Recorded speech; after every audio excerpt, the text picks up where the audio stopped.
¿Quién es este? Ah, chico.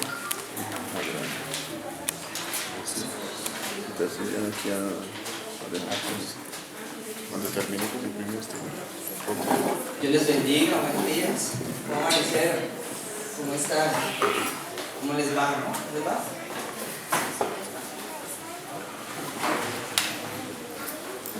Dios les bendiga a todos otra vez.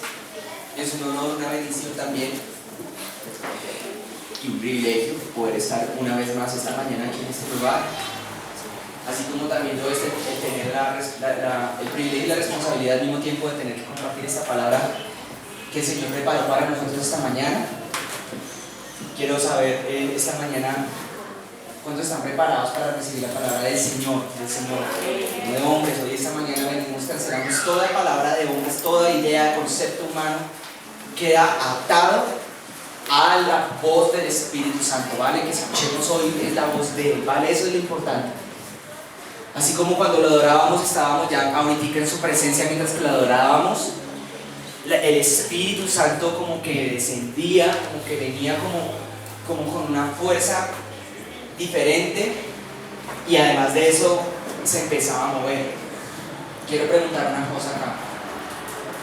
Sí, también a los niños les preguntamos, ya que están por ahí algunos.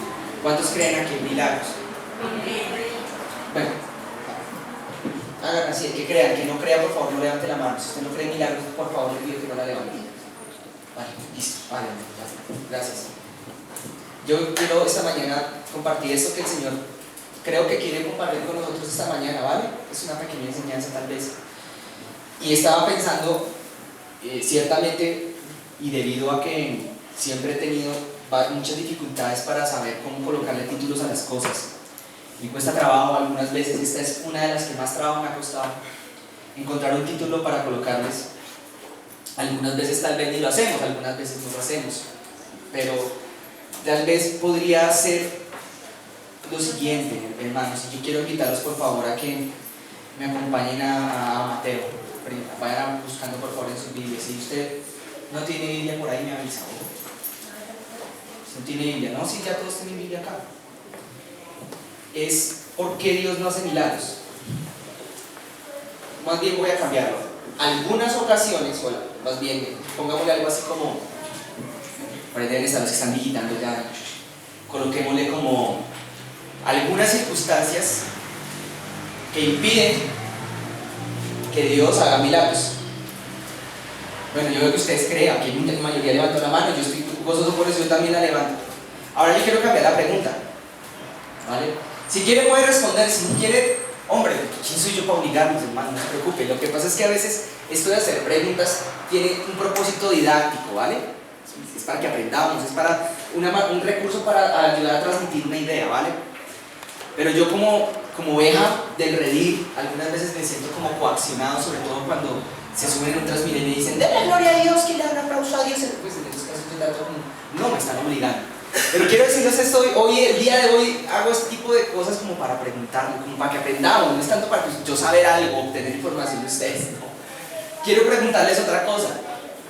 ¿Y ustedes, quiénes han podido evidenciar en sus vidas un milagro de Dios alguna vez?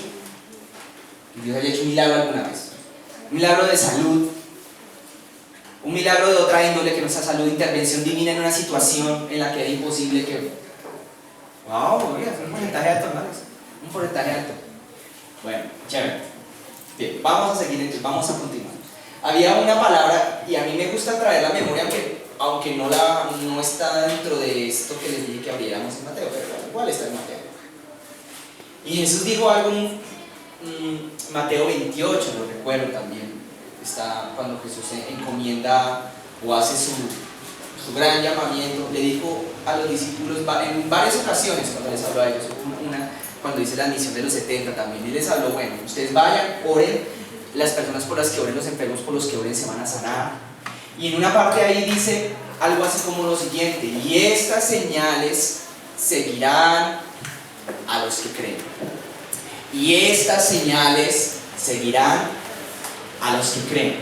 En mi nombre echarán fuera demonios, orarán por los enfermos se sanarán, etcétera, etcétera.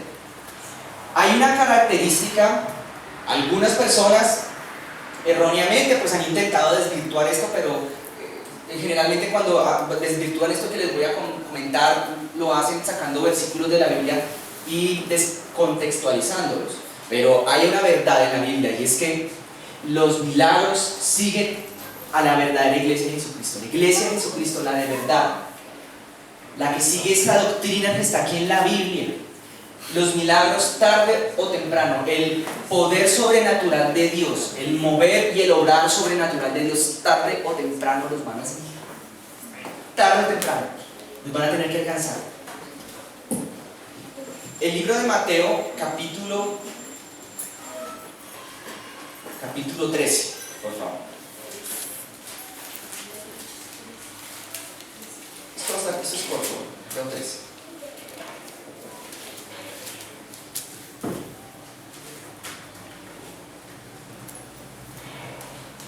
Y vamos a, por favor, les invito a que me acompañen al verso 53. ¿Vale?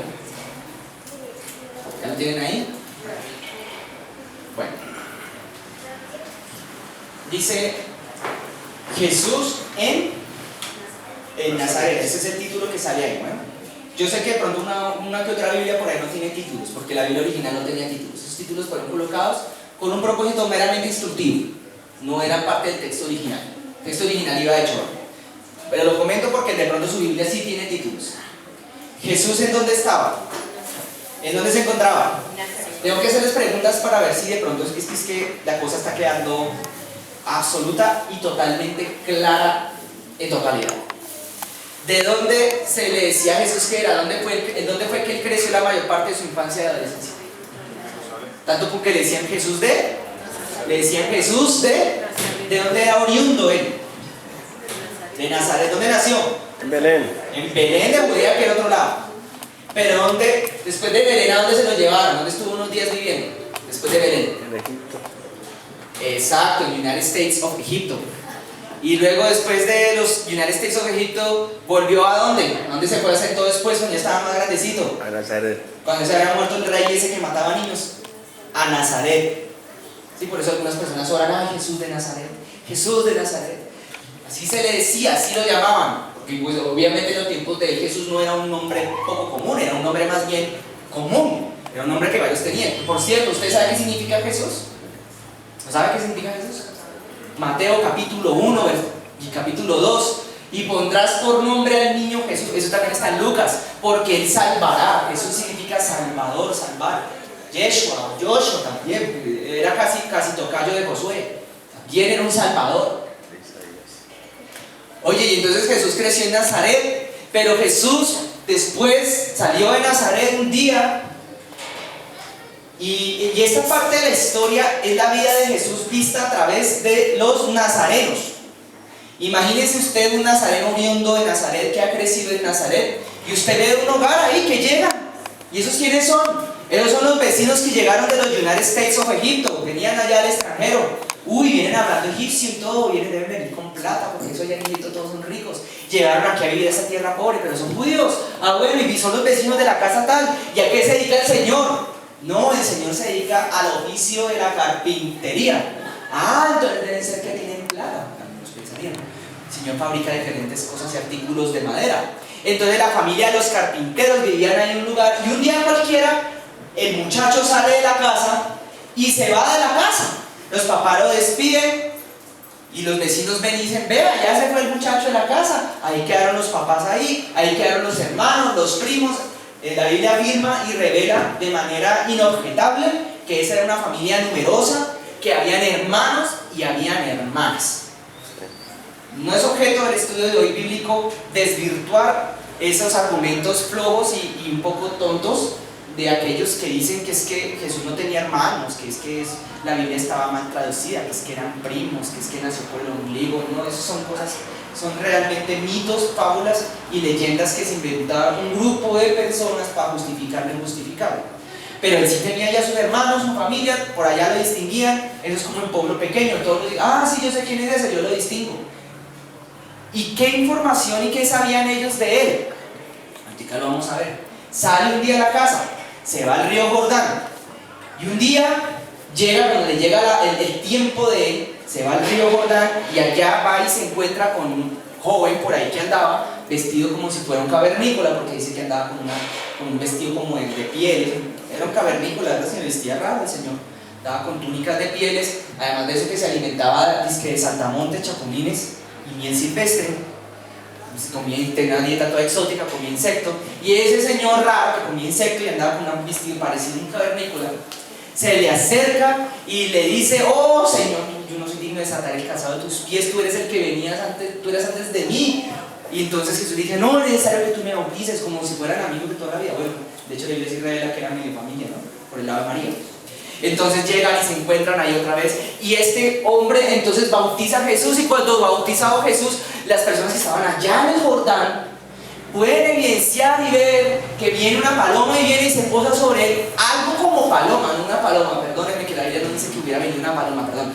Fue el Espíritu Santo en forma como de paloma, en semejanza de paloma, pero todos pudieron ver que pasó ese día algo sobrenatural en él, que no había sucedido, que tal vez era inédito, nadie lo había visto allá en ese lugar en el río Jordán. Entonces viene y ella se posa sobre él, y luego sale una voz del cielo, una voz audible, no una voz imaginaria, ni una voz en el corazón, ni una voz espiritual. Era una voz audible que dijo: este es mi hijo amado, en el que tengo complacencia. Entonces Jesús de ahí sale, y todos quedaron allá atónitos viendo cómo Jesús salió de ahí y se fue. Decía: impulsado por el Espíritu. 40 días después vuelve a aparecer Jesús. Nadie sabía en dónde estaba, nadie tenía idea en dónde se encontraba. Se desapareció por 40 días, desaparecido, el nazareno, el que vivía por allá en Nazaret. No tengo idea qué noticias hubiera llegado de él a Nazaret, ni idea. Pasaron unas semanas, pasaron unos meses, pero ese Jesús que salió del río Jordán nunca volvió a ser el mismo Jesús que todos veían. Ay, gracias, Dios, que estaba antes del Jordán. Parecía otra persona. Cuando volvió, pasaron meses, tal vez, yo creo, meses. Pongámosle meses, no sé. Y entonces, por fin en Mateo capítulo 13, versículo 53, él vuelve y se arrima y se asoma a la tierra de donde él era, de Nazaret. ¿Me van siguiendo, no? Vuelve por allá, donde los primos, donde los tíos, sobrinos, amigos, los que tal vez jugaban con él cuando era chiquito, los que lo conocían cuando pequeño. ¿Me van siguiendo? ¿Usted qué cree? ¿Esa gente sabía que él era el Mesías o no sabía? ¿Usted qué cree? ¿Y María sabía? María sí sabía. ¿Y José? Sí. María sí ¿Qué dice sabía. la Biblia acerca de eso? ¿Usted no sabe? María Por ahí en sí. Lucas él sabe. María sí lo sabía. María sabía. ¿Y José, si no se le apareció a José el ángel en sueños y le dijo? Eso sí. Bueno, mire acá lo que dice verso 53. Léala conmigo, ¿vale? Váyanme siguiendo. No tienen que leer en voz alta porque pues también sería como muy difícil coordinar aquí el coro. Pero sí síganme y yo voy leyendo en voz alta, ¿vale? Mira, dice así: aconteció que cuando terminó Jesús estas parábolas, se fue de allí, y venido a su tierra, les enseñaba en la sinagoga de Hechos, de tal manera que se maravillaban y decían: ¿de dónde tiene esta sabiduría y estos milagros? Oiga, ¿de qué estamos hablando hoy, por cierto? ¿Se acuerda del título? Mire que el título es muy útil. Ahora que caigo en cuenta, lo vuelve a uno y le saca a uno las arandelas y lo vuelve y lo centra a uno en el tema. ¿De qué estamos hablando? De los milagros, man. De los milagros, ¿me entienden? Entonces Jesús se aparece. Ustedes parando acá para ver si se escucha aquí atrás. Oiga, sí, es verdad lo que decía, que aquí atrás no se escucha tanto. A mí ya adelante suena duro. Pero jamás te para acá, ya. Hombre, llega este hombre y la gente que vivía en Nazaret se maravillaban porque vieron salir un muchacho de la casa un día que echó para el Jordán. Se fue por allá de forastero, quién sabe qué, aventurero para el río Jordán, y luego se desapareció 40 días. Y luego otros no sé cuántos vuelven y aparecen 13 capítulos más tarde. Y no solamente se paraba en la iglesia o en la sinagoga, que era el lugar. No sé si ustedes sepan de dónde viene ese cuento de las sinagogas en la Biblia. Pero las sinagogas aparecieron cuando el pueblo de Israel estaba cautivo por allá en Babilonia. Cuando el pueblo de Israel lo llevaron cautivo a Babilonia fue que apareció el concepto de la sinagoga, que era un lugar en donde ellos se reunían a leer la Biblia y a adorar y a orar a Dios, algo parecido a lo que hacemos acá hoy. Porque en los tiempos de Babilonia ellos tenían, el pueblo de Israel, no sé si me entiendan qué es lo que quiero decir cuando digo los tiempos de Babilonia, cuando ellos estaban exiliados. Ellos no tenían derecho a construir su templo, el lugar de adoración a Dios. Entonces se reunían como en sinagogas. Bueno, pues en ese lugar llega Jesús y se sienta a enseñar la Biblia y esta gente queda atónita, aterrada. ¿Quién es este? Quedan algunos, yo creo que quedan con la boca abierta, porque no solamente eran los milagros que le acompañaban a él, sino de la forma como él hablaba.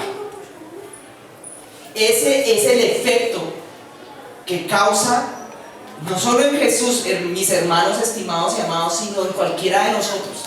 El efecto que causa el haber pasado por la presencia de Dios. Entienda que Jesús lo conocieron uno y luego fue y recibió el Espíritu Santo, y cuando se encontró con el Espíritu Santo es como si hubiera vuelto, se olvida que es un verbo irregular, hubiera vuelto otro, como cuando dice rompido. Entonces yo creo que la gente allá decía, yo pues hombre, ¿cómo está? Ese no es el hijo de doña María. Ese hijo de doña María y don José, ese hombre tan raro, vea cómo es que está hablando. Entonces la gente, venga, mire, con el que jugaba, niño, mire, Pepito, mire, el niño con el que usted jugaba, ¿cómo hablaba ese hombre? Ahora, aquí dice que estaban aterrados, estaban atónitos. Luego dice que, ¿de dónde dicen ahí? ¿De dónde tiene este hombre esta sabiduría y estos milagros? ¿Usted cuándo se pregunta un de dónde? Como una vez que yo dije en la universidad que tengo 37 años y el profesor me dijo, ¿pero de dónde? Mentiras, de aquí ya se ven las arruguitas. Hola, pero ¿de dónde? Es porque usted veía que esa persona no tenía esas cosas antes, no las hablaba, no las demostraba, no se le veían por ningún lado. Y luego usted tiene una relación, un encuentro con el Espíritu Santo, de pronto tuvo un desierto, allá fue probado, de pronto vuelve en el poder del Espíritu Santo y entonces vuelven y lo ven y le dicen, ¿pero de dónde? Y yo lo que les quiero contar es que acá no era solamente él, igual que muchos judíos de los tiempos de él, eran lectores y estudiosos de la Biblia, pero Jesús en ese momento tenía algo que los demás lectores y estudiosos de la Biblia no tenían, que había recibido en el río Jordán aquella hermosa mañana, tal vez trascendental, cuando se encontró con Juan el Bautista. ¿Sabe qué fue lo que él recibió ese día allá? Lo mismo que nosotros teníamos que recibir.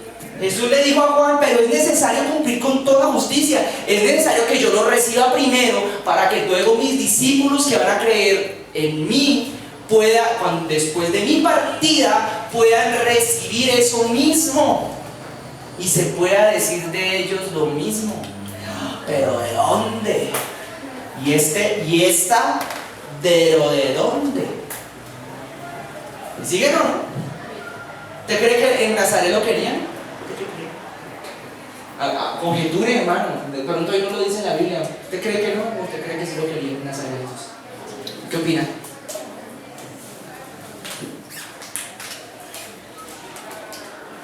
Yo creo que sí. Yo estoy especulando, ¿no? Puede que haya uno. Mire, ¿saben dónde sí la Biblia afirma que a él no lo querían? Los fariseos por allá en las otras sinagogas. Pero mire, póngase a pensar un momento. ¿Allá lo conocían? Claro. ¿Y lo querían?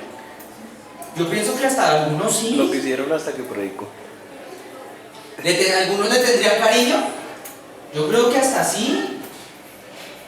¿Tendrían un aprecio hacia él?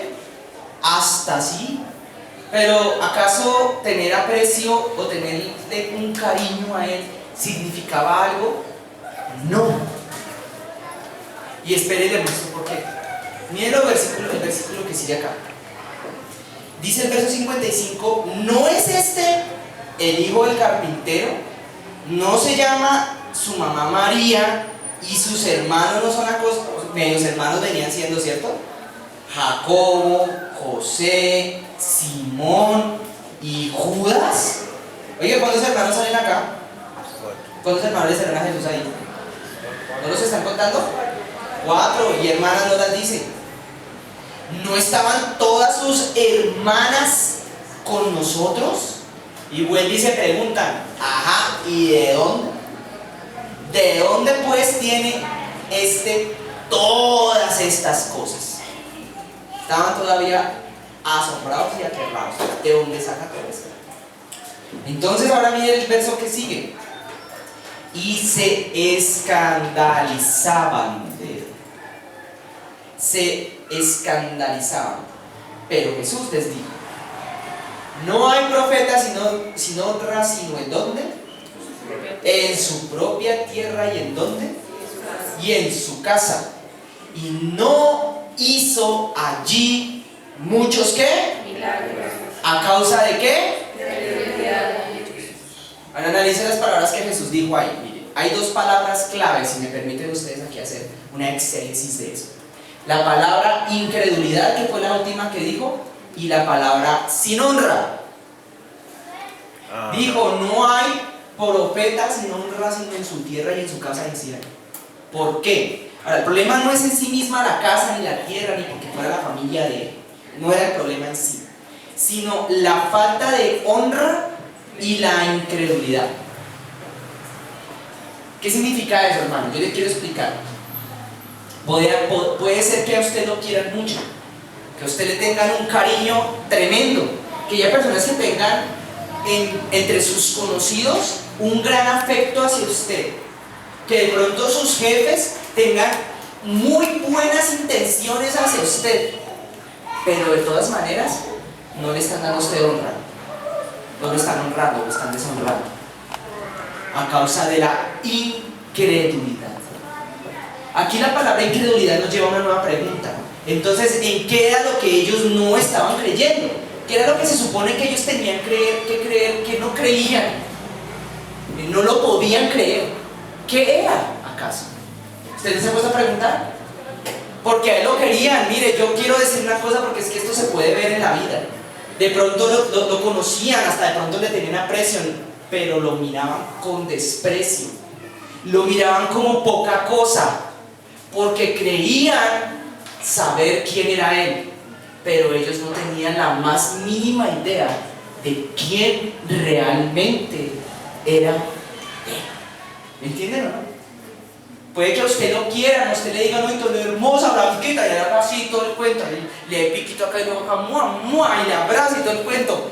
Pero si te miran con desprecio, no tienen ni idea quién eres tú, y en consecuencia te mira con desprecio. No sé si usted me entiende. Sí. ¿O sí me entiende? Porque los que ya les ha pasado ya me entienden de qué estoy hablando, ¿no? Entonces, ¿han visto que hay gente que te mira con desprecio, te mira como poca cosa?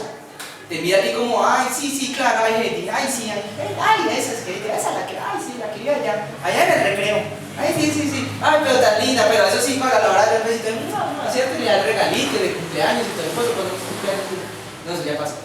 Y le da, y hasta de pronto, ay, un mercadito, cuando esté necesidad, entonces vamos a darle al hermano que queremos tanto un mercadito porque está muy mal el hermanito, pero te miran con desprecio, no te miran con aprecio. O sea, a una cosa son las buenas intenciones, una cosa es el cariño, que puedan profesar hacia ti, que te conozcan, y otra cosa es el desprecio. No te admiran, no te ven como lo que eres, sino como una cosa así como ay, un pequeño insecto. No sé si ustedes me entienden que hay gente así, que mira a la gente así, por ejemplo, por ser cristiano, o mira a la gente así, por ejemplo, porque vive en un lugar, o mira a la gente así porque no tiene mucha plata. Te miran con desprecio, pero te quieren, te tienen cariño. Se ponen tristes cuando te enfermas, pero yo acabo tú allá porque yo soy la gran cosa y tú poca cosa. Así miraban a Jesús en Nazaret, porque no entendían, no el de quién era hijo, no entendían tampoco que si viniera o no viniera de allá, no entendían quién realmente era él.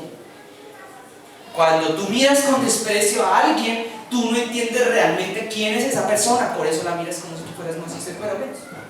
Si a ti te han mirado con desprecio, es porque esa persona no entiende quién eres tú. ¿No me siguen? ¿Me sigo? ¿Sí me estaban siguiendo con esta enseñanza?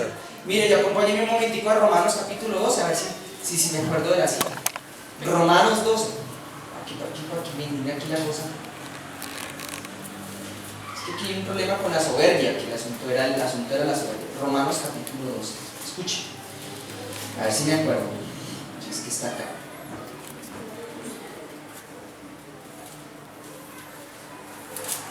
Sí, Romanos 12, versículo 3. Para que me sigan. Presta atención, Romanos 12, 3. Escuche. Digo pues, por la gracia que me es dada, a cada cual que está entre vosotros, que no tenga, ¿qué cosa? Escuche, que no tenga más alto concepto de sí mismo que el que debe tener, sino que piense de sí, ¿con qué cosa? Conforme a la medida de fe que Dios repartió a cada uno. Hay una cosa que fue el apóstol Pablo en otra parte, dice considerándose los unos a los otros como superiores a vosotros mismos, dijo el apóstol Pablo allá en Romanos. Creo que en ese capítulo dice recomendaciones a los cristianos o recomendaciones cristianas, algo así dice eso, considerándose los unos a los otros como superiores a vosotros mismos. Cuando usted entiende que la persona que usted tenía enfrente allá en Nazaret era nada menos que Dios mismo, entonces el trato hacia esa persona cambia. Porque una cosa es que usted lo quiera y otra cosa es que usted sepa quién es. Una cosa es que usted lo aprecie y otra cosa es que usted comprenda a qué vino esa persona aquí a este mundo. ¿Me entiendes o no? Un error en el que caen muchos seres humanos y aún de ello excluidos nosotros no estamos, es en mirar a los demás como si fueran yo eres la poca cosita y yo soy aquí el super gigantesco gran cosa. ¿Por qué? Porque no entendemos quién es el otro y asimismo se nos olvida quiénes somos nosotros. Aquí está diciendo cada uno piense de sí mismo con cordura, que es lo contrario a desmesuradamente. Con cordura, véase cada uno mismo como si fuera alguien pequeño, como un niño más en una escuela de la cual todos nosotros somos alumnos, y piense a sí mismo y dice con cordura conforme a la medida de fe que le ha sido dada. ¿Qué era lo que no tenían estas personas que vivían en Nazaret? Sí, ese es el chino ese que jugaba ahí, que se la pasaba ahí con el taller de carpintería de papá, ese que va a ser Mesías, ese que va a ser, porque creían conocerlo. Ese es el que más Jesús, que se meta bien chino, bueno, ahí confianzudos y todo. ¿Qué se dice? Pero no, nada que ver. ¿Por qué él no pudo hacer muchos milagros ahí? ¿Qué era lo que ellos no creían? ¿Quién era él? En eso no creían. Por eso decía que ahí él no pudo hacer muchos milagros. En esa región de Nazaret, si usted lo lee con atención otra vez ese pasaje, a él lo tenían por el carpintero. Allá Jesús era el carpintero, el hijo del carpintero, el hermano de Sutano, Perencejo, Sutanejo, Sutaneja y Perenceja, el hijo de José, el hijo de María. Así lo identificaban. ¿Me entienden o no me entienden? Él no era el Salvador, él no era el ungido, él no era aquel que había recibido el Espíritu de Dios. No sé si usted me entiende. Cuando nosotros llegamos al Evangelio, hay una cosa que a veces pasa y hay una cosa que a veces no pasa. Y llegamos al Señor y nos miran.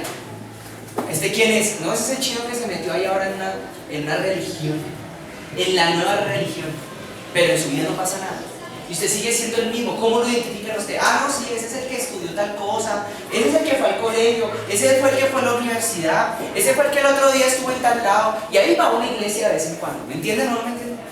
Y conforme eso va ocurriendo, ¿qué era lo que esta gente no creía? El que había un Dios que estaba caminando entre ellos. Por eso no hacía milagros. Ahora, en cuanto a Cristo, cuando nosotros tenemos una relación con Él, porque ¿en qué fallamos a veces, hermano? Por esa atención, en que nosotros lo miramos a Él y lo vemos a Él con desprecio. Señor, te amo. Señor, bueno, eso no se canta mucho acá en las iglesias, pero supongamos.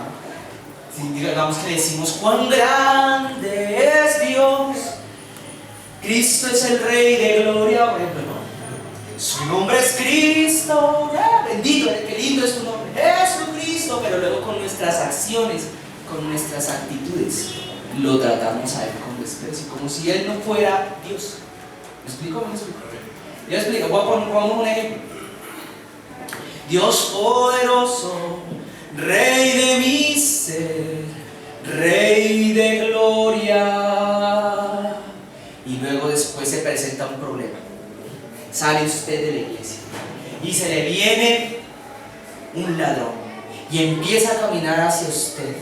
Y usted, en vez de confiar en su Cristo que lo va a guardar, dice: oh Dios mío, ay, qué susto. Se pone nervioso, se pone bravo, se pone mal geniado, empieza a gritar, empieza a saltar del susto, se orina del susto. ¿Usted cómo está, con esa actitud, usted cómo está tratando a Jesús? Le voy a explicar. Usted lo que está mostrando es que es un ejemplo, ¿no? No creo que ninguno de ustedes se haya orinado, ¿sí? Por el susto, por un ladrón en la calle, ¿sí? ¿O a quién ha pasado? Entregamos unos pañales.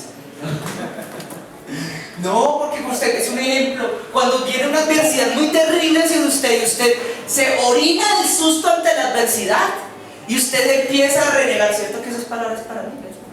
Usted me viene y dice: sí, no, que usted habla que sí. Y viene y usted empieza a renegar y a ponerse en el evangelio, a cambiar su semblante porque la adversidad usted la ve terrible. Y dice: ¿y ahora qué voy a hacer? Caramba. Está tratando a Jesús con desprecio. Lo está tratando no como el Mesías prometido enviado a la tierra, sino lo estás tratando como un mero y simple carpintero que por ahí hacía labores de carpintería, pero nada más. Por eso es que él no hace milagros.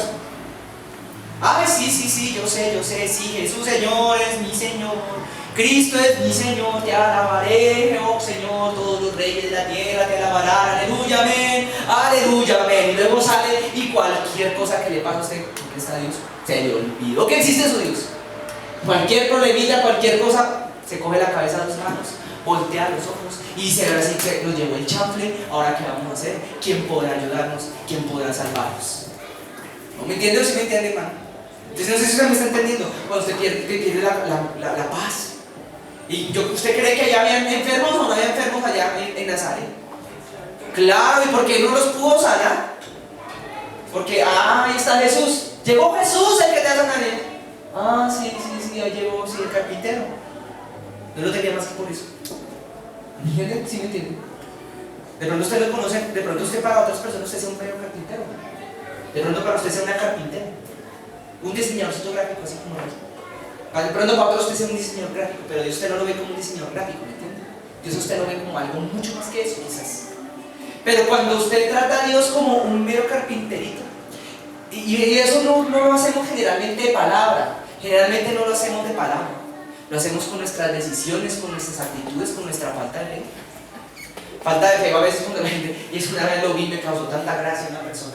Bueno, estaba en una situación apretada, iba a perder el cupo en la universidad y le tocó y me dijo: ahora qué hago, qué voy a hacer, voy a perder el cupo en la universidad, y si pierdo la materia, la persona que me está solventando en la universidad no me va a dar el dinero porque prometió que no me iba a dar el dinero para pagar el semestre si le llevo una materia perdida.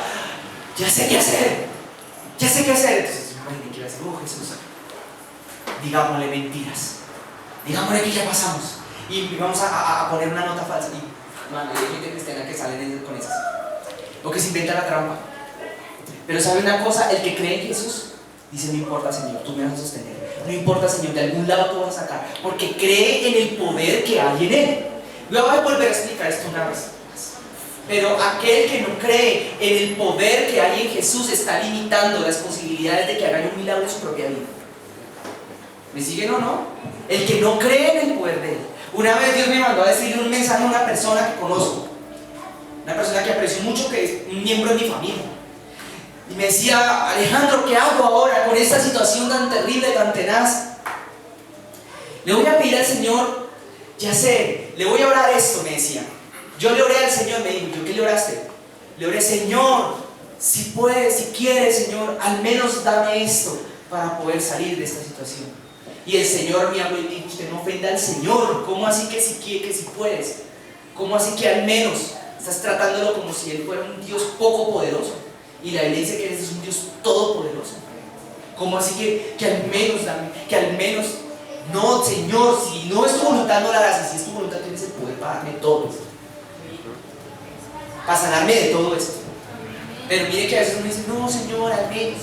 De pronto, quizás, tal vez, no sé, sabe. Pero como lo tratamos a Él como si fuera débil, entonces el poder de Él no fluye. Como usted piense acerca de quién es Él y cuáles son sus capacidades, así va a ser el poder que fluye de Él en su vida. ¿Me siguen o no? Mire, Jesús lo dijo muchas veces, mujer, le dijo un día cuando resucitó a Lázaro, la regañó antes de resucitar a Lázaro, creo que fue a María la que le dijo, una de las Marías que salen en la Biblia. ¿Qué dijo? Bueno, Marta, gracias. No te he dicho, mujer, que si crees verás la gloria de Dios. Pero nosotros lo que nos falta es eso. En esta ocasión, las personas no vieron milagros allá porque todos creían saber cómo era Él, quién era Él y cómo era que Él iba a ser. Primero dicho, creían conocer. Tenían una imagen preconcebida de Él. ¿Sabe una cosa, hermano? Nosotros a veces también caemos en ese mismo error respecto a nuestros hermanos, respecto a nuestros familiares, nuestros semejantes. A veces como pastores caemos en ese error también. Miramos la ovejita y, ay, sí, claro, tú, poquita cosa. ¿Cómo estás? Hola, cucarachita, no me entiendes. ¿Cómo estás, insecto? ¿Cómo te va? Pequeñito, no, sí, tú eres. Y resulta que no, a veces Dios no está viendo a esa persona así. A veces como jefes caemos en ese error. Ay, sí, tú eres de poquita cosa, el que no sabe, el que sí, hermano, y a veces eso es caer en menosprecio. Pero Dios mismo, cada uno, dice la Biblia, nos da una medida de fe para que nosotros nos miremos a nosotros mismos según esa medida de fe. Y miremos a los demás, vuelvo y les repito, estimando a los demás como si fueran superiores a nosotros mismos. ¿Me escucharon eso? Bueno. Ahora acompáñenme a Mateo. Yo les dije que estábamos en Mateo capítulo 13. Acompáñenme a Mateo un capítulo atrás. Es más, ni siquiera un capítulo, una hoja atrás. A capítulo 12. Ahí pegadito. Unas líneas antes de esto. Ya les digo Mateo 12. Están programados.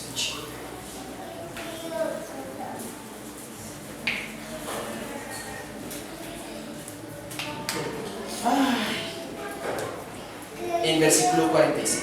Un nuevo título. Vamos a ver el segundo punto, segunda razón por la cual a veces Jesús no hace milagros. Ay, Señor. Miren, esta gente de Nazaret ni siquiera los anhelaba, ni los necesitaba. De pronto, puede que sí, pero no los anhelaba. Vean a Jesús como, ay, sí, usted, ay, que le cantaban, pero nada más. No creían que Él fuera capaz de hacerlo. Aquí hay un nuevo escenario, por el cual Él a veces no hace milagros. Mire el título de Mateo capítulo 12, versículo 46, el que sale ahí, el que precede al verso 46. ¿Qué título es? ¿Alguien lo tiene? La madre y los hermanos de Jesús. Muy bien. Preste mucha atención. Mientras Él aún hablaba a la gente, he aquí su madre. Cuando dice he aquí, es como una expresión bíblica que algunas otras versiones, algunos otros traductores la traducen como mire, preste atención, como que, uy, vea pues, he aquí, como, vea pues, su madre, una exclamación, sí, he aquí es como una sorpresa, como que algo parecido, mirad, he aquí su madre. Salió como que fue algo repentino, fue como algo de sorpresa. Imagínense en este escenario ustedes y yo, por favor, hermanos.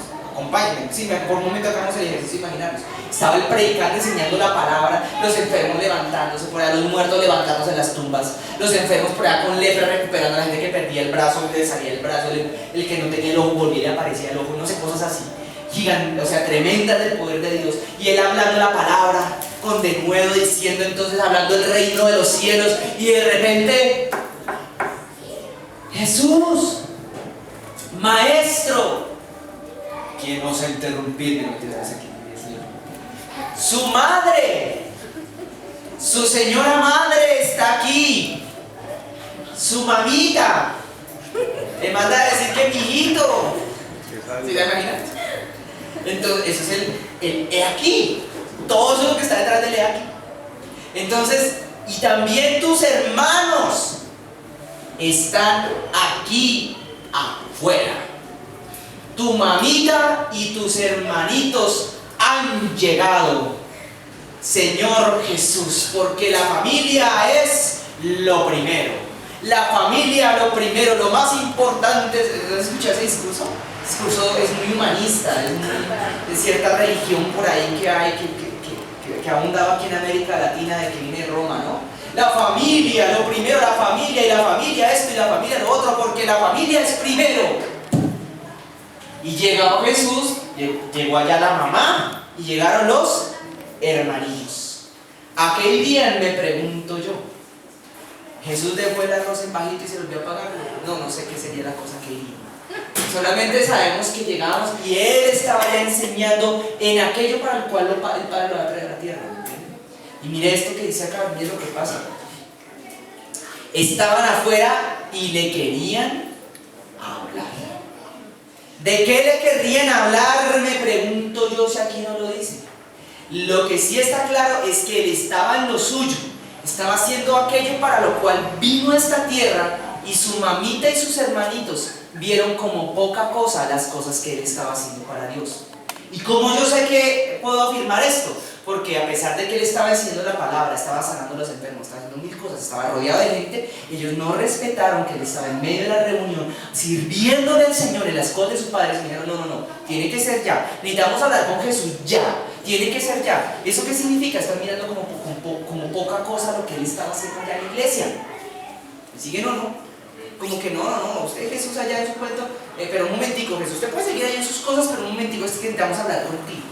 Jesús, hay una cuenta allá en la casa pendiente por pagar, hay un asunto allá que está pendiente por hacer. Entonces no se te vaya a olvidar, por favor, cuando pases por Nazaret, dejarnos allá un mercadito, traer una gallina, por favor. Sí me preguntan. Y él allá predicando, haciendo, y el otro, y en aquello.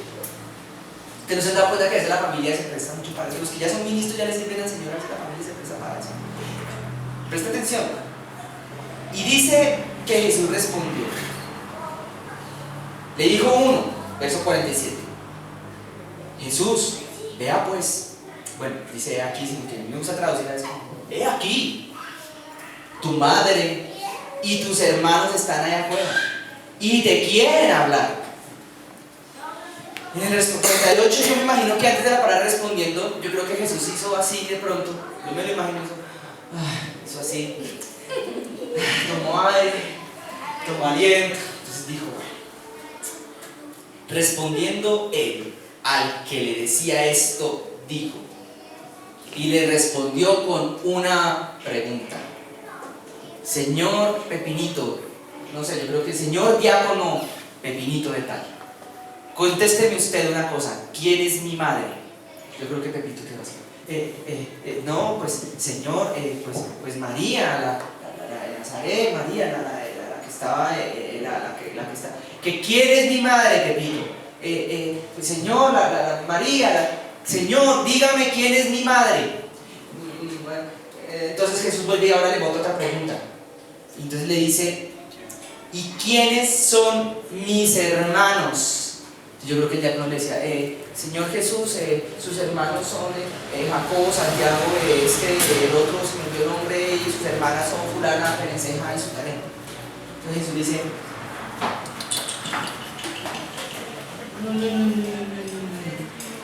no, papito, no, mamita, no, hermanito, no, hermanita. Mi mamá y mis hermanos no son ni María ni esos muchachos. De una vez para que vayamos desmontando, por favor, hermanos, alguna vez alguien le vino a tratar de engañarlo y atraparlo en el engaño con que María es la madre de Dios, porque no es la madre de Dios, ni siquiera. Jesús dijo, ni siquiera María es mi mamá, dijo él. No es mi mamá, dijo. Y esos que andan por ahí no son mis hermanos, por si acaso si algún día se les ocurre de idealizar, si me permiten la expresión, volver dioses a mis hermanos y armarles un altar, ponerles ahí velitas, estatuas. No. ¿Sabe usted quiénes son mi mamá y quiénes son mis hermanos? ¿Quiere usted saberlo? Se lo voy a contar en el versículo que sigue. Y extendiendo su mano hacia sus discípulos, hizo así. Yo creo que él paró la predicación. Cuando llegaron Jesús y Jesús ahí predicando. Jesús y él ahí predicando. Jesús y él ahí predicando. Y él haciendo, Jesús, que su mamá quiere hablar con usted. Y Jesús ahí predicando. Y hasta que yo creo que se exasperó y dijo, ni ella, ni ellos, ni mi mamá, ni mis hermanos. Y entonces para la predicación y coge la mano y así extiende la mano y muestra y hace la mano hacia todos que estaban en ese lugar. ¿Me está siguiendo? Preste mucha atención, hermanos queridos, con quienes ustedes y yo compartimos aquí las sangres de Jesús. ¿Quiere saber dónde está su mamá y dónde están sus hermanos? ¿A quiénes son los que usted tiene que tener cierta prioridad en cuanto a mamá y hermano se refiere? Presta atención que esta palabra es palabra dura. ¿Saben dónde están? Imagínense a Jesús aquí al frente haciendo la mano así, señalándolos a ustedes. ¿Ya se lo imaginó? Esos son más su mamá y esos son más que sus hermanos, que aquellos que no comparten la sangre de Cristo con usted, sino únicamente comparten la sangre terrenal, efímera y transitoria, que es la sangre que fluye por nuestras vidas. Puede que se llamen papá y mamá terrenales, hermanos terrenales, hijos terrenales, primos terrenales, sobrinos terrenales, todo lo que usted quiera. Pero la verdadera familia, está diciendo Jesús, está constituida por aquellos que comparten la sangre de Él con usted. Esas son su familia. Es más, es la familia que vale la pena prestarle atención, esa otra no. Ellos en ese momento de la historia ni siquiera creían que Él era el Mesías, lo veían como el carpintero que se chifló y se fue por allá a un Jordán a bautizarse del cavernícola Juan. Él come chapulines y come miel. Y volvió ahí haciendo milagros, ahí se volvió ahí en la religión. Seguro, y luego lo ven, yo creo que estaban preocupados, ¿no? Inició una secta. Ahora Jesús, ahora lo siguen un poco de personas ahí y se van a por ahí a dormir en tiendas, en campamentos por ahí en el desierto. Yo creo que estaban hasta preocupados, pero no lo veían como más que eso. ¿Usted no le ha pasado? Hermano, donde usted no le haya pasado, le estoy diciendo, tiene que preocuparse, preocúpese, porque si usted no lo ha mirado con desprecio, usted está haciendo algo mal. Lo tuvieron que haber mirado con desprecio un momento en su vida. Ay, se fue que se chifló de la paz en la iglesia. Hasta madruga los domingos sola. Seguro, no dijeron eso de usted. Hasta se va temprano para esa vaina. Yo me equivoqué en la casa. ¿No le dijeron eso? Ay, mano. Ay, ahora sí se chifló, vea, se fue para esa iglesia. Pasa más tiempo con esos cristianos que con la familia. Yo le voy a decir una cosa, Jesús estaría ahí parado, estaría diciendo, mi mamá, mis hermanos, mi familia son los que hacen la voluntad de mi Padre, y extenderé la mano. ¿Escucharon? Yo tengo que contarle ejemplos con mi propia familia, pero cuando mi familia estuvo tan alejada de Dios, éramos familia. Miren, mi mamá y mis hermanos nos hablaban, nos echábamos teléfono, ahí charlábamos, nos visitábamos de vez en cuando. Cuando venían los domingos ellos sí eran muy respetuosos, porque la Constitución del 91 dice que hay que respetar la religión de religiones de la gente y toda esa cosa. Pero mire, ellos respetaban que uno fuera para la iglesia, ellos por allá ni se asomaban. Si uno ponía música cristiana, ellos respetaban, uno lavaba la loza, planchaba y trapeaba con música cristiana, ellos respetaban, pero al ratico, ya me cansé de esa música, venga, se la quito por favor y le pongo aquí, necesito escuchar a Iron Maiden, por favor, Alero, quíteme ese por vivo. Necesito escuchar a Metallica, por favor, no es en serio. Y no me quiten la mirada de Yankee. Seguro, esa era la relación con la familia, hasta que llegaba un momento en que ellos decían, ¿usted por qué se la pasa más con esa gente? ¿Por qué se habla más con ellos? Pareciera que los quisiera más a ellos, porque anda más con el fácil, porque habían algunos de ellos, no todos, pero algunos, que eran mis hermanos. Los otros eran falsos hermanos que se disfrazaban de hermanos, eran lobos disfrazados de ese otro cuento. Los que eran mis hermanos, con ellos compartíamos un vínculo mucho más profundo que el vínculo terrenal que es de sangre, el cual ya se va a acabar cuando pasemos de este mundo. Era el vínculo espiritual, era la sangre de Jesús. ¿Y te rechazaron por ser cristiano en tu familia? ¿Dijeron fanático o todavía no te han hecho fanático? ¿No? Mira, hay dos razones por las cuales te digan fanático. O porque eres un fastidioso religioso, o porque estés haciendo las cosas bien. Puede que por alguna de las dos. Si fue por la segunda, Jesús te diría bienaventurado y bienaventurado. Porque una cosa es el fanático, mal entendido fanático, que lo que hace es ir y tirar piedra y romper las ventanas de los buses, y grafitear la ciudad y agarrarse a cuchillo con los que son del otro equipo, contra los que son del otro equipo. Ese es un fanático de los malos.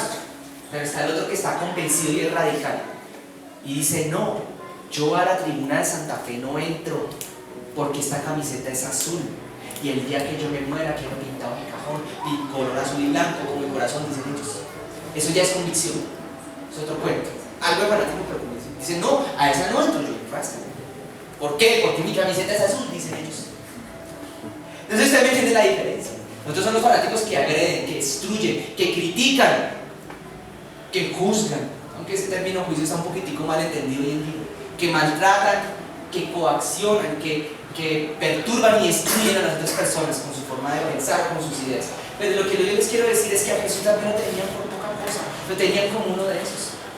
Usted se me va siguiendo aquí en esta historia, que María y los hermanos de Jesús tenían una relación distante con él en ese momento. Ahora, yo les quiero contar porque cuando mi familia llegó a los pies del Señor y aceptaron a Jesús en su corazón, sin nosotros siquiera proponérnoslo, Dios nos empezó a acercar los unos a los otros. Pero un acercamiento que era de verdad. Y había momentos en los que pasábamos tan bien, y era tanto amor entre nosotros, y estábamos tan lindos, como tan chéveres, tan regocijados juntos, como nunca lo habíamos vivido años atrás. Porque ahora compartíamos no solamente el vínculo de la sangre, sino el vínculo espiritual. Yo viví, yo experimenté, se lo puedo decir con orgullo, y estoy orgulloso. Bueno, le faltarán vainas a mis hermanos y a mi mamá, pero estoy orgulloso de ellos. Si usted tiene familiares que lo desprecian a usted, lo miran con rechazo, hermano, alégrese que vendrá el día en que usted no lo sabe, pero Dios sí lo sabe. Yo no lo sé, pero Dios sí lo sabe.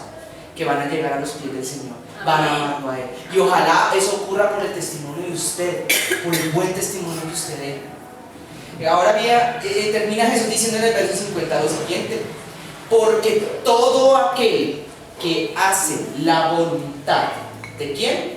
De mi Padre que está en los cielos, ese es mi hermano, mi hermana, ¿y qué?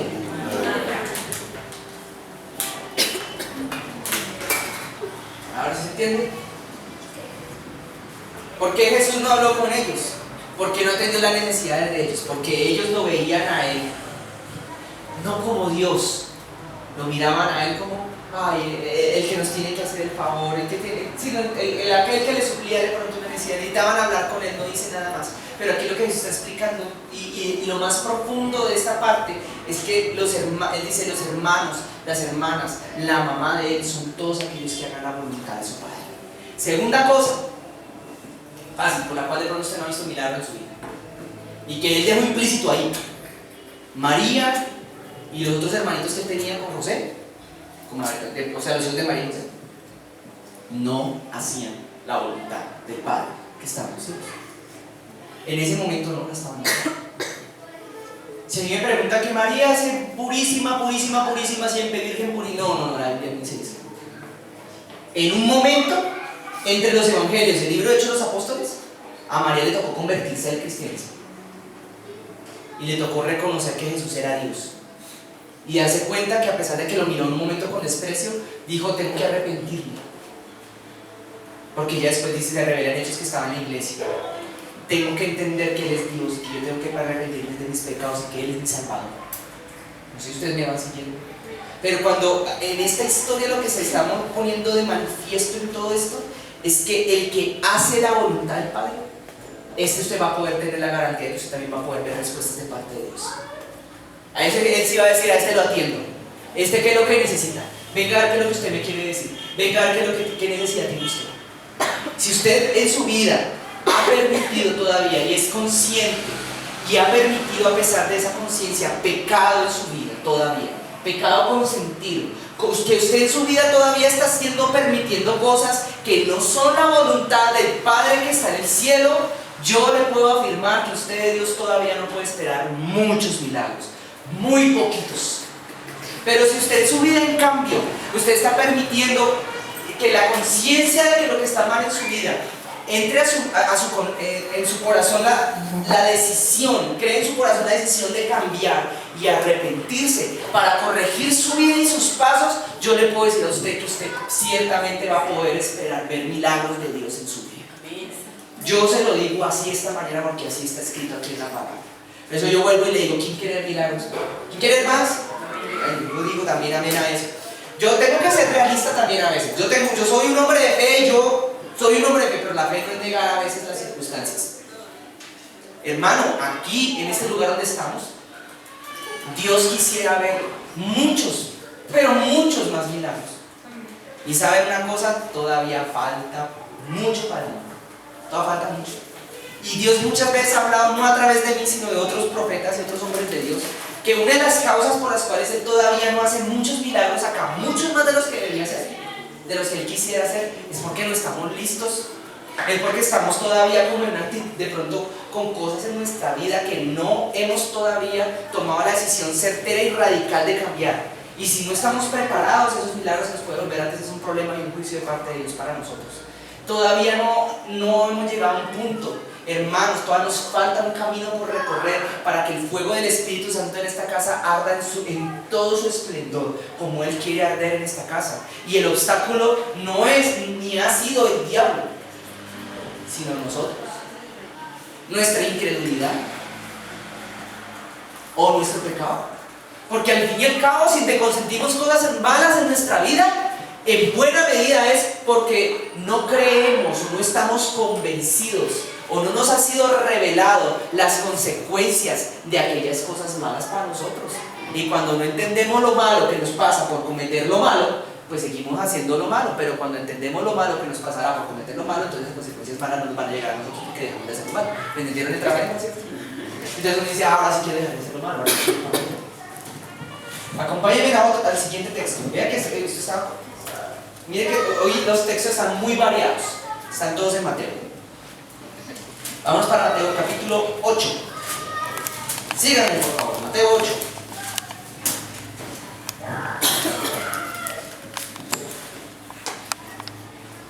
Versículo, ¿qué título tiene el versículo 23?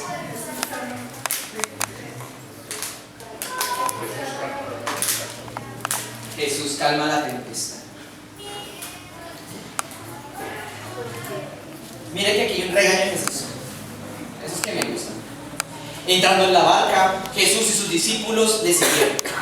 Y aquí que se levantó en el mar una tempestad tan grande que las olas cubrían la barca, pero Jesús estaba durmiendo. Así como algunos los domingos. Durmiendo. Y vinieron sus discípulos y le despertaron diciendo, dos puntos, dando voces, me imagino yo, ¿no? ¡Señor! Me imagino que dice tempestad, ¿no? Tengo que hacer aquí. No, onomatopeya, bueno. ¡Señor! ¿Y Jesús cómo estaba?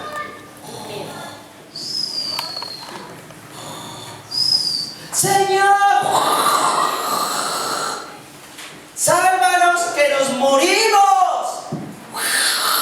Entonces yo creo que él hace así, ¿no? Me imagino que Dios hace... ¿Qué pasa, mano? ¡Que nos salvas, que nos vamos a morir! Es como que...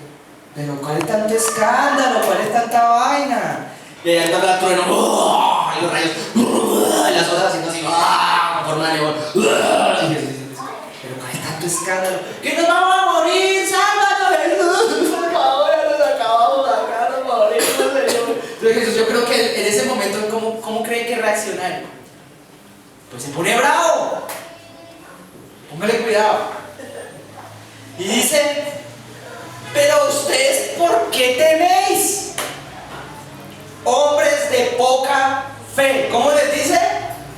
Los regaña. Mire, usted sabe por qué. Mire, ese es el resumen. ¿Por qué uno hace milagros a veces? Sino que se queda roncando.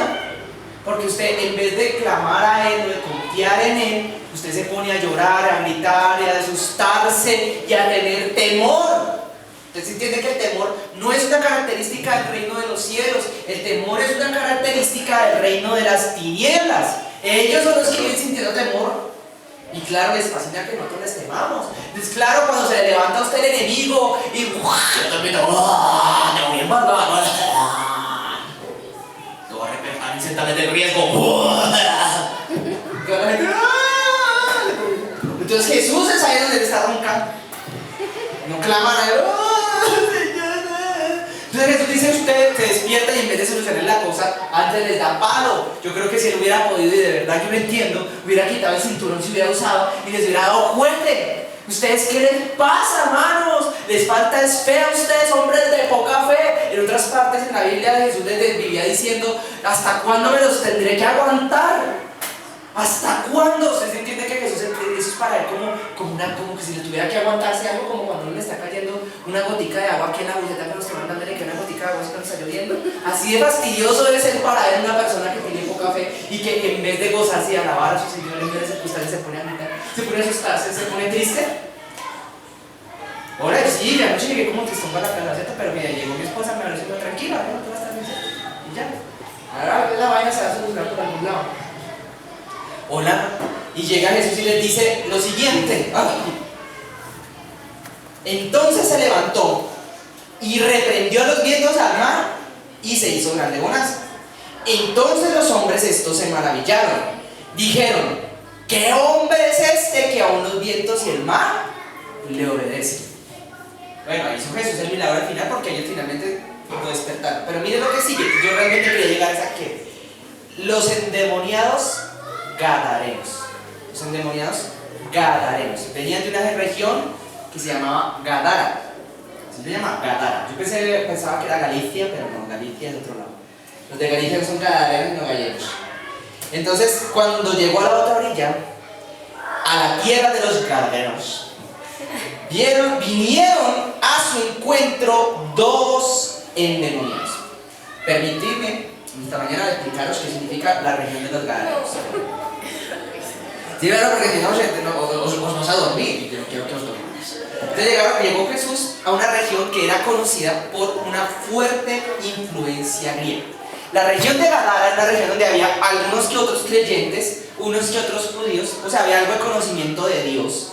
Pero era una región que había sufrido una fuertísima influencia cultural y social de los griegos. Al menos eso lo dicen solo los libros de historia. Allá había los gadarenos. De hecho, los gadarenos se trataban mucho con los judíos, era al otro lado del Jordán. Ahí había uno que otro cristiano, pero era más o menos como llegar a una tierra bastante mundana, un lugar muy mundano, porque tal vez es como si hoy en día uno se fuera para Las Vegas o algo así, no, ese sería como Sodoma y Gomorra. Bueno, por un lado muy mundano, conocido por ser muy influenciado por la filosofía y el pensamiento griego. ¿Qué era Grecia en esa época, mano? Fácil. Grecia era nada más y nada menos que el centro de toda la civilización de ese entonces. Ni siquiera Roma, porque Roma fue influenciada por su conquistada Grecia. Tanto así que Roma adoptó los dioses griegos, les cambió el nombrecito, todo lo de la cultura de esa época era muy griego. Los griegos fueron los que empezaron con este cuento que tenemos hasta hoy en día, la democracia, algo de las leyes como se usan hoy en día, venía del pensamiento de los filósofos griegos, las matemáticas, una cantidad de la filosofía griega. Su influencia perdura aún hasta el día de hoy en medio de nuestra cultura y nuestra sociedad. Sobre todo ese tema de los filósofos, eran grandes pensadores. La gente decían algunos que los griegos no tenían nada que hacer y por eso filosofaban tanto. Otros eran creativos, inventaban algunas cosas de las matemáticas. Vienen desde la antigua Grecia, matemáticas de hoy, contemporáneas, aún así. Los griegos eran gente que estudiaban música, les gustaba todo, eran multifacéticos, eran artistas, pintores, escultores, matemáticos, filósofos, todo ello lo veían como un todo. Era una gente que le daba una supremacía a lo intelectual y al ser humano. Los griegos, además de eso, la Biblia revela en una parte que el entendimiento, los pensamientos, son también como una sustancia espiritual. Por ejemplo, le quiero poner un ejemplo. El feminismo. Quiero hablar un momentito, no voy a definir el feminismo. Hay unos orígenes que yo entiendo que son lógicos, como comenzó este movimiento, esta corriente que inició en los años 40, 50, terminando la Segunda Guerra Mundial en los Estados Unidos. El movimiento feminista. Permítanme hablar un poquitico para entender qué es esto de los griegos, ¿vale? Miren, ellos arrancaban, en los Estados Unidos hubo unas necesidades porque los hombres se fueron a la guerra. Qué dolor, qué pena. Se fueron a la guerra, quién sabe cuándo vendrán, do re mi, do re fa. Entonces las mujeres empezaron a tener que ir a trabajar, buscar trabajo en las fábricas, todos los puestos de trabajo que dejaron los hombres que se fueron a la guerra, allá en el otro lado del océano Atlántico, allá contra Adolf Hitler y sus puestos. Entonces las mujeres dijeron, ahí salió el famoso cartel, que es uno de los principios del feminismo, una mujer haciendo así, y decía yes we can, o algo así. Como que sí se puede, algo así como sí se puede. Entonces, bueno, ahí empezó, la mujer les tocó ir a trabajar, pero entonces empezó a surgir un fenómeno, y era que hasta entonces no se habían empezado a dar cuenta, pero una mujer por el simple hecho de ser mujer le pagaban la mitad del salario, siendo exactamente la misma tarea, igual de bien hecha, o a veces mejor que la que le haría un hombre. Entonces, claro, pues en esa época dijeron, pero esto no puede ser posible, tío, vamos, que no estamos haciendo lo mismo, y nos pagan la mitad por hacer la misma cosa. Y bien hecha, y en menos tiempo, y nos pagan la mitad, eso no es justo. Entonces, claro, ¿qué es lo que argumentaron en esa época? No, es que la mujer no sabe pensar, es que la mujer es tonta, es que la mujer no sabe. Pues claro, con una mentalidad así, de atrasada, de retrógrada, pues lógico, tuvo que nacer una corriente filosófica que iba en contra de ese pensamiento atrasado que era que la mujer es tonta. Y claro, lógico, ahí nació, en contra de eso que le llaman ellos el machismo, nació el feminismo, que es un movimiento que trata de llevar el péndulo del pensamiento humano al otro extremo, para compensar. Por eso que uno ve el pensamiento feminista como haciendo una contraposición en el extremo opuesto, sobre todo los más radicales, en el extremo opuesto a los machistas. Pero toda corriente de pensamiento es una entidad espiritual. Si usted piensa algo de una manera, es un espíritu el que le orienta a usted a pensar de esa manera. Si usted cree que la tierra es plana, un espíritu terraplanista y un tanto tonto e ingenuo ha tomado posición de su mente. Entonces, ¿sabe que el terraplanismo no sale porque así es generación espontánea? No. El terraplanismo empieza porque una persona lo piensa y transmite su espíritu a través de escritos o a través de palabras a otras personas y se contagia igual que un virus.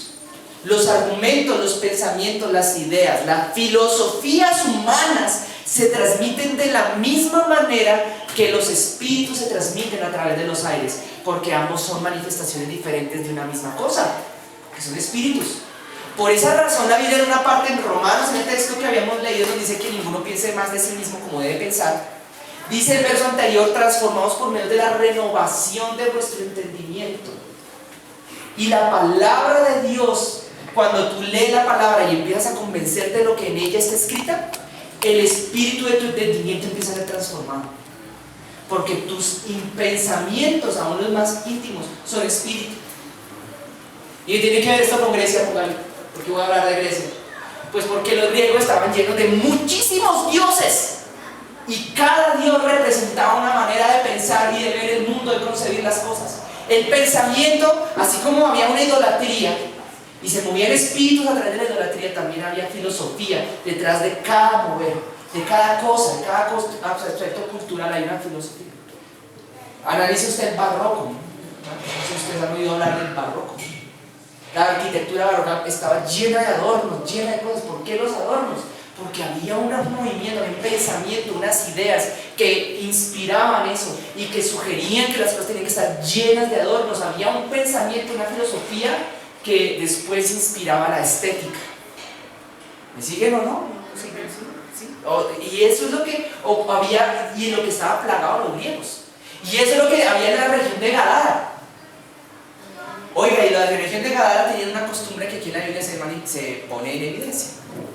Resulta que los gadarenos les gustaba criar marrano. A ellos les gustaba el tocino, los frijoles con garra no sé, pero les gustaba el tocinito y el chicharroncito. Ahí lo dice. Ahora, yo no voy a meterme en la discusión hoy, no, porque eso le corresponde al pastor Mauricio, al pastor Antonio, y ellos ya han explicado con toda claridad el asunto, si se debe o no comer marrano, que eso porque sí, que porque no, que dice la Biblia es muy clara en eso, no lo voy a explicar. Lo que sí voy a decir es que en la antigüedad, detrás de cada ley había un principio que inspiraba tal ley, y a nosotros en esta época nos corresponde agarrar los principios que inspiraban las leyes. Y si no fuera así, nos tocaría andar con piedras persiguiendo a los zurdos y apedreando a los zurdos, entonces sería pecado ser zurdo. No. Hay un principio espiritual detrás de cada cosa. Hola, y entonces llegan los griegos y cultivaban marranito, pero en la Biblia se decía no se debía cultivar marrano. Bueno, yo sé que es criar ganado, pero sí, estamos hablando de la flora y la fauna. Entonces resulta que llega aquí, entonces Jesús llega a la región donde cultivaban marranito. ¡Ay! Oiga, qué cosa tan tremenda. Y le salen dos endemoniados. Pero feroces, dice ahí. Eran bravos. Feroces. Yo creo que tenían fuerza de muchos hombres o algo así. Tenía que ser de esos que agarraban piedras así gigantes y lanzaban a la gente. Porque ahí dice que la gente ni siquiera podía pasar por ese lado. Era tan terrible esos demoniados. Oiga, y póngale de dónde salieron. No sé si lo leen ahorita en un momentico, posan sus ojos sobre el texto bíblico, de entre dónde salieron esos endemoniados, de dónde estaban metidos. De entre las tumbas. ¿Ustedes saben dónde salió eso de los marranos y de las tumbas? La cultura griega. Al igual que la cultura de hoy en día, por estas fechas es costumbre hacer fiesta, hacer celebración a la muerte, hacerle celebración a la hechicería, a la brujería en general, a la oscuridad, a través de una fiesta muy inofensiva, a la cual si tú excluyes a tus niños de ir a ella, se te van a traumatizar y van a crecer con síndrome postraumático. Pobrecitos, si no salen a pedir dulces y los otros niños se piden dulces, los niños se van a traumar. Por eso es que hay que llevarlos a la... Estoy siendo sarcástico, ¿no entienden? No hay que celebrar esa vaina, hermanos. ¿Entre dónde salen los dos endemoniados? De entre las tumbas, de las calaveras, seguro, entre las calabazas con sus ojitos callados. Hola, ¿y qué tiene que ver de todo esto? Vuelve a los griegos, los judíos, porque Dios les prohibió comer marrano. ¿Usted sabe por qué? Yo tampoco lo sé, pero bueno. Dios les dijo a los judíos, al pueblo de Israel, no coman marrano, sino coman otros animales. Oiga, pero yo le digo una cosa a los judíos muy interesante y muy bonita acerca del marrano, eso sí, que sí podemos extraer para nosotros poder entender qué es el significado espiritual de este asunto de no comer marrano. Oiga, ahora sí terminar de leer el texto. Dios les dijo a los judíos, cuando vayan a comer animal, ustedes van a escoger los animales bajo el siguiente criterio. Si el animal es un animal que camina en 4 patas, usted tiene que mirar que tenga primero, que tenga pezuña en las paticas. O sea que si es conejo, ¿el conejo tiene pezuña? No, tiene pulpejito. ¿Y si es gato? Tampoco, porque no tiene pezuña, tiene pulpejito. ¿Y perro? O sea que adiós al arrochino, perro. ¿Y si es ratón? ¿Por qué no ratón? Porque no tiene pezuña, hermano, ¿me van siguiendo? ¿Sí o no? Esos animales no se pueden comer. Ahora, pero si tiene pezuña, tiene que mirar usted que ese animal no sea omnívoro, sino que sea herbívoro. Bueno, no sé si hay animales carnívoros con pezuña, eso sí no lo sé. ¿Caballos? Sí, caballos. Pero el cerdo es omnívoro. Es omnívoro. O sea que comen de todo. Entonces, el marranito comía de todo y tenía pezuña. ¿Sabe qué representa el marranito en la Biblia? A lo largo de la Biblia, ¿qué tipo de seres humanos representa el marrano? ¿No sabe? A los que no son cristianos. En serio, mire, lea ese libro de los Hechos de los Apóstoles y lea esa parte en donde se le aparece a uno de los apóstoles, se le aparece un rollo ahí flotando en el aire y un poco de marrano y animales ahí raros, y Dios le dice, es que esos son los que no son cristianos, son los gentiles. Oiga, y estas personas, al mismo tiempo la Biblia compara a los que sí son cristianos con otro tipo de animal, bueno, con varios, pero hay uno en especial, la oveja. Y sabe una cosa, en la Biblia sí se permitía comer oveja. ¿Sabe por qué? Porque la oveja tenía pezuña y además de eso era herbívoro. ¿Qué significa ser herbívoro espiritualmente? Que usted cuando va a una parte, usted se alimenta del pasto que le da a comer su pastor. Usted come de lo que su pastor, que es el Señor Jesucristo, le da a usted a comer. Los verdes pastos que habla el Salmo 23 hacen referencia a esta palabra. O sea que usted come, se alimenta y se nutre de lo que dice acá. Espiritualmente usted la lee, usted toma lo que dice ahí y basa y sustenta su fe, su creencia, su esperanza en lo que dice ahí. Si ahí dice que Dios la va a sanar a usted, entonces usted cree en lo que dice ahí. Eso es comer pasto. Pero ¿sabe qué come el cerdo? De todo. Si usted le pone pasto al marrano, ¿se lo come? No sé. Yo creería que pronto sí. ¿Y si le echa cáscara de naranja al marrano, se lo come? ¿Y come pasto? Pues de pronto, si usted se lo pone ahí, se lo come. ¿Y comerá también pollo? Si usted se lo echa, se lo come. ¿Y come basura? Si se la echa, se la come. ¿Sabe qué representa el marrano? A los griegos, al mundano. Comen de todo. Son súper modernos. Creen en todo lo que le digan. Oh, sí, tierras claras. Oh, todo lo que le cuentan. Ay, no, le tengo la última. ¿Sabe cuál es lo mejor para la prosperidad? El chorrito del agua esa que venden por allá, que las energías de no sé qué, las agujas de no sé dónde. Y se lo comen. Y dicen, ¡oh, sí, increíble! Los griegos era una cultura que se lo comían todo querían probar cosas nuevas, todos no estaban satisfechos con nada, cualquier cosa nueva que les contaban ellos, llegaban así, ¡ay, sí, cuéntenme! Esos eran los griegos, todo, salía algo por la televisión, se lo querían ver, salía algo por el cine, se lo querían ver, salía algo por cualquier lado, todo lo querían ver, todo se lo comían, de todo se querían alimentar, metían el hocico en todo lado y de todo movimiento, de pensamiento filosófico humano, de todo se alimentaban. no tenían exclusividad en un solo tipo de alimento, comían de todo, cualquier cosa que cualquier otra persona hablara, ellos se lo alimentaban, se lo digerían y se lo comían. ¿Usted no detecta una similitud con la cultura global de Occidente hoy en día? Cualquier cosa que salga por cualquier lado, está el otro día diciéndole a la mamá a uno: mijito, apague el celular esta noche, que esta noche va a una tormenta solar y va a pasar un asteroide. Apáguelo, que si no te explota. Se lo comen todo, todo se lo creen. Ese es el marrano. Se inmiscuye en todo el negocio. ¿Me permiten aquí alargarme un poquito con el tema de los marranos? El otro día salió una señora en un video vergonzoso, es una vergüenza en este país. Salgan esa clase de videos. Y me da más vergüenza todavía que hay gente que se sienta orgullosa y vuelva a ser un asunto romántico. Que va al odontólogo y se sale con un cable, se sale del consultorio odontológico y se monta en una moto. Y se escapa. ¿Usted sabe quién es esa señora? ¿Esa Talaira?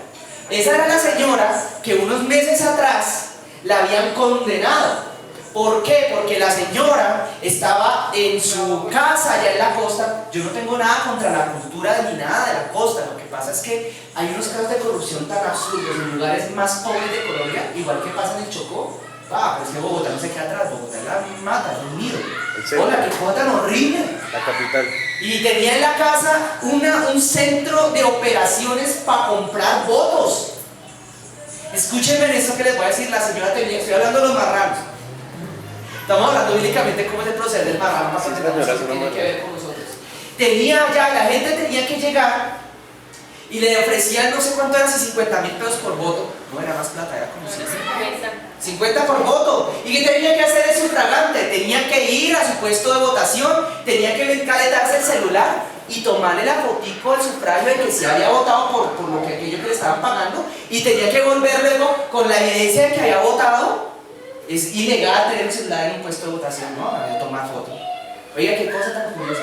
Y llega la gente con el celular y con el cosito: allá señora, deme plata.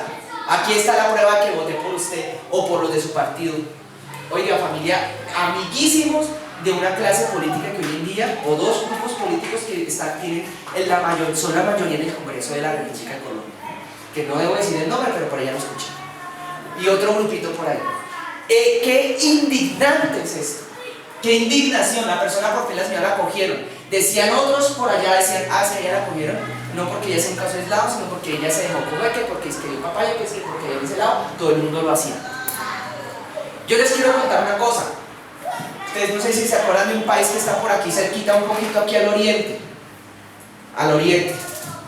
Un país gobernado por unos señores que tienen un proyecto de gobierno socialista. Yo no estoy en contra del socialismo. Lo que pasa es que cuando hay corrupción, ni siquiera el socialismo, ni el capitalismo, ni nada puede salvar a una nación si hay corrupción. ¿Sabe qué hizo este gobierno? Mire, he escuchado 4, 5, 6 testimonios de personas que llegaron de allá. Yo al principio no la creía, pero son tantos los testimonios que he escuchado. Allá, ¿qué hicieron? Modificaron la constitución de ese país para que la gente tuviera que avisarle al gobierno por quién estaba votando. Eso aquí es delito. Que a ti tu jefe te pregunte por quién votaste, a ver si te deja el puesto o que saca el puesto. Pues en ese país lo institucionalizaron. A mí me parecía inverosímil cuando me lo estaban contando la primera vez, la segunda, la tercera, pero ya la cuarta. Allá no, tú tienes que decir y ponerte en una lista para que te dejen votar por quién vas a votar. Y según la lista te dan trabajo o te echan del trabajo. Eso se llama manipulación, se llama constreñimiento del votante y es delito.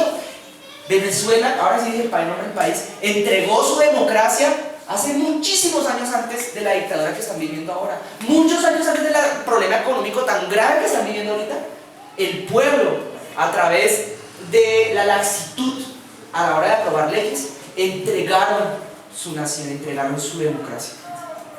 ¿Y yo por qué les cuento esto? Porque aquí en Colombia la cosa no era muy distinta. Por esos años, llegaba acá alguien a presentarse para presidente de la República. Igual que esa señora que la están persiguiendo. Entonces decían, carrera por estos días vienen elecciones de alcaldes, ¿no? Gobernadores, alcaldes que vienen. Presta atención a lo que les voy a contar. Y llegan, se asoman a las iglesias los candidatos. Pero no busquen las iglesias, mi amado Jesús, así como ese, porque no, ¿saben por qué las miran con desprecio? Porque como no somos sino como 20. No, se van allá donde son hartos. Y llegan y cierran los ojitos. Y hacen así. Mire, me da un coraje, no debo decir nombres porque, hombre, no es ético. Ya, no voy a decir los nombres, pero había uno de Santos Calderón ahí y un Uribe Vélez en esos. Oye, se paran allá adelante y cierran los ojos. Sí, Jesús, te acepto en mi corazón, Señor Jesús. Sí, perdona mis pecados. Amén. Y llega el pastor o la pastora o el que esté y Colombia será para ti. Y toda la iglesia, amén. Y luego se para y dice, sí, porque nosotros estamos de acuerdo con la familia. Entonces llega el pastor y dice, sí, ve, voten por este que está de acuerdo con la familia. Me toca decirlo, hermanos, porque tengo una indignación de verdad, pero esa es del Espíritu Santo. Pero son hombres que jamás tuvieron ni en ese momento ni ahora el más mínimo temor de Dios, ni el más mínimo. Pero claro, como estamos en la época en que estamos en los tiempos de la región de Gadara, en donde el marranito convive con la oveja, todo es, ay no, todo es nuevo, todo se puede revolver con todo, todo se puede mezclar con todo. Pues hermanos, eso fue lo que pasó. Y los cristianos, ¿saben por qué ganó el no en esa tal consulta para refrendar los acuerdos de La Habana? ¿Por qué ganó el no? ¿Les quieren que les cuente, hermanos, qué fue lo que pasó? Y no lo digo yo solo, hay respaldo periodístico y evidencia científica. Gente hasta investigada por lo que les voy a contar, porque se pararon a decir, busquemos a los cristianos, como son bien tontos y son faltos de entendimiento porque tienen cara de oveja, entonces seguramente se van a dejar llevar con nosotros al matadero. Busquemos a los cristianos, indignemos a los cristianos y digámosles que estamos defendiendo a la familia. Que va pamplinas, era la excusa, era la artimaña de muchos. Uno que otro sí de pronto tendría su idea en la cabeza de defender a la familia. Ole, con eso cogieron para manipularlos. Se los tengo que decir hoy, hermanos, así. Si me equivoco en algo, yo aceptaré el regaño con cariño, pero creo que no me estoy equivocando. Nos cogieron y nos vieron la cara, hermanos. No hablo de los que estamos aquí en esta congregación, en muchas otras. Yo no sé por quién voy a votar. Y si lo supiera, no voy a decir por quién. Pero el pastor Maito dijo aquí un día una cosa súper sabia, de verdad. Él dijo, el voto en blanco existe.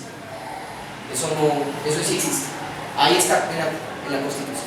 Ahí le sale a usted en su sufragio. ¿Qué cosa tan horrible? Oiga, eso es el tema del marrano. Ahora volvamos a la palabra. Jesús se encuentra ya con los gadarenos.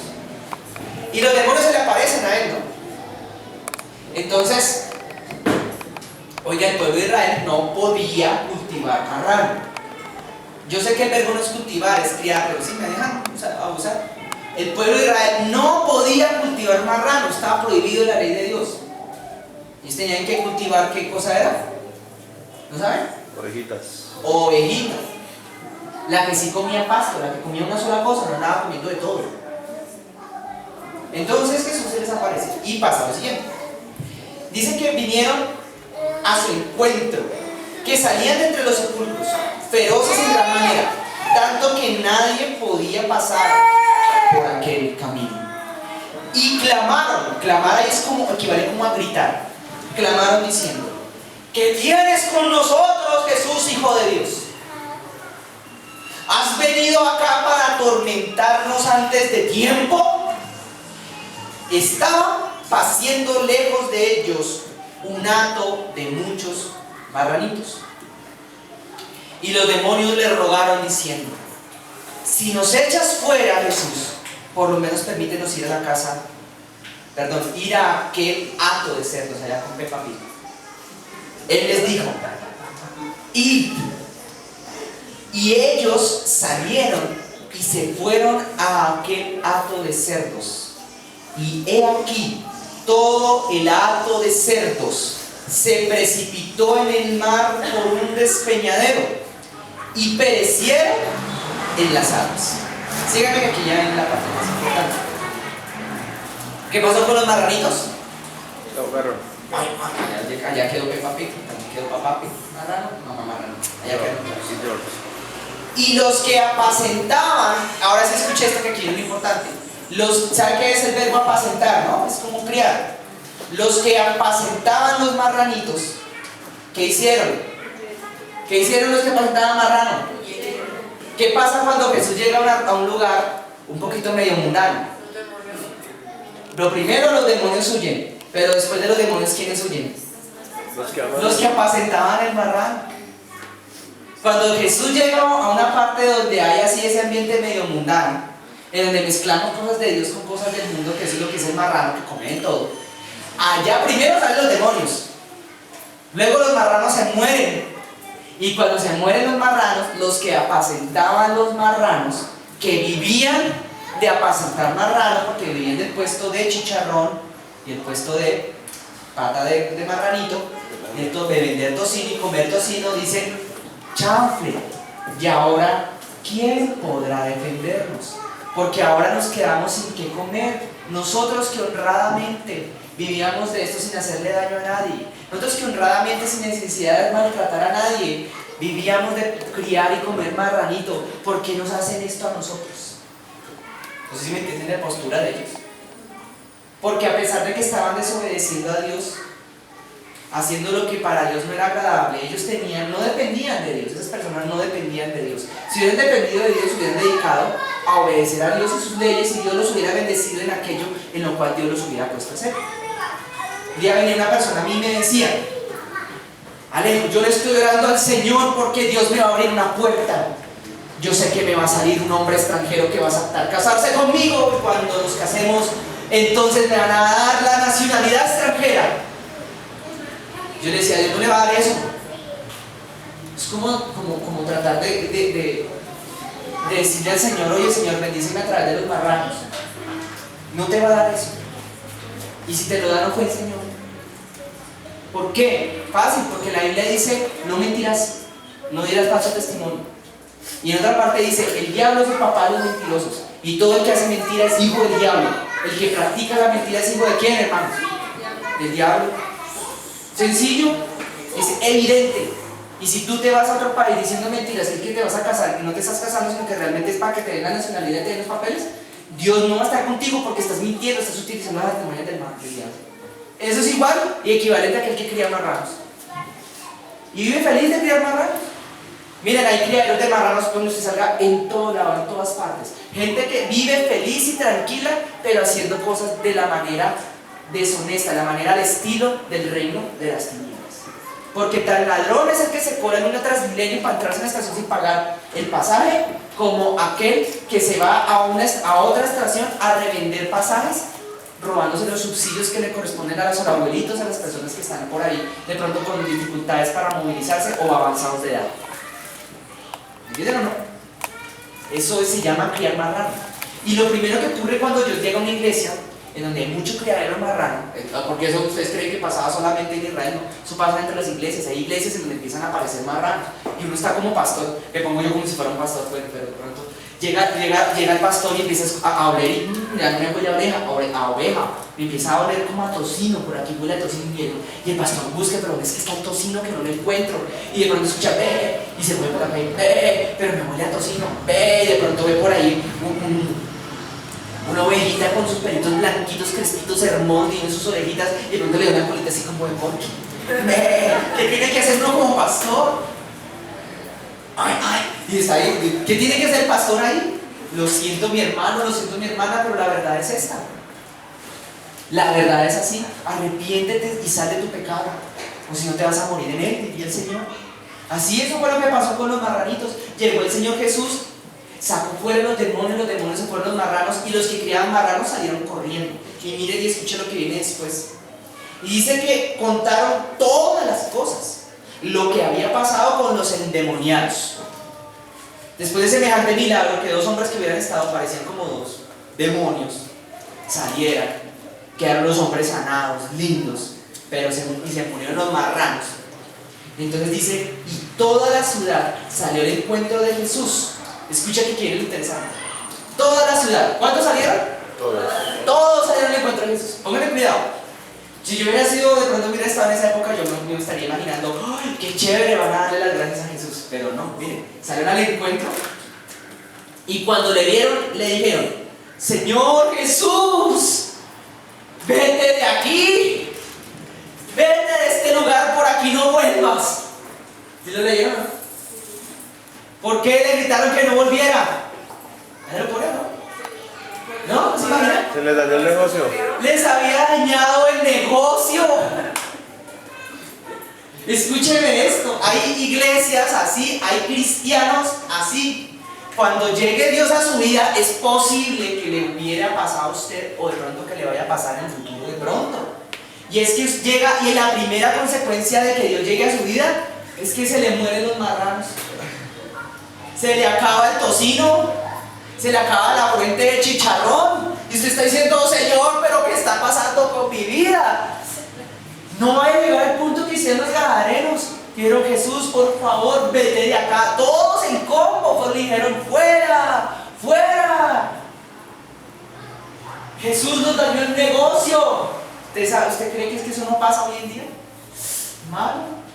Pasa y llega a veces el Señor Jesucristo y llega el Espíritu Santo a algunos momentos en la vida de uno. Y se le cae a uno las cosas y la gente lo que hace es apartarse de Dios cuando se le cae el negocio y los marranos.